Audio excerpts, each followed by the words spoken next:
delikado. Kaya Beyonce, pinapaalis na sa kanilang sariling bahay dahil nga ba ay meron din hindi kaaya-aya. Yes, mga mima. So, bago natin pagpatuloy ng ating pag-support na this video, kung bago ka pa lang sa aking channel, please subscribe, like, at pakita rin po natin guys ang notification bell upang ma-update po tayo tuwing ako may nag-upload patungkol sa Team Kalingap.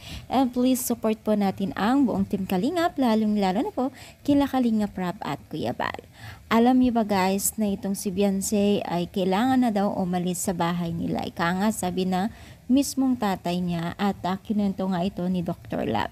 Yes mga mima, ay dahil nga po sa hindi maganda at delikadong araw po ito sa kanilang pang-araw-araw o delikado bilang sila ay nakatira doon dahil pag malakas ang alon ay pinapasok po ng dagat yung bahay nila at alam naman natin na talagang hindi safe po. So, kahit maliit lang na bahay para na mailipat lamang sila.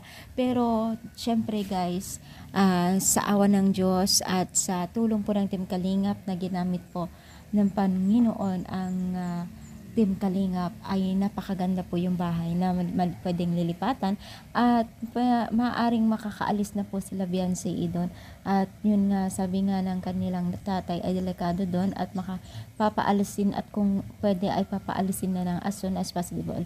Pero awa naman ng Diyos no ay napakalaking blessing at napakalaki po ang budget po ng Team Kalingap sa babahay po nila Beyonce. Talagang walang imposible no, pinapangarap lang nila maliit na bahay pero naligtas sila pero napakalaki po yung budget. I think this is a sign na malaki din yung bahay nila at bongga. So ano yung masasabi niyo? Comment down, pa-like po ang ating video. Thank you and God bless.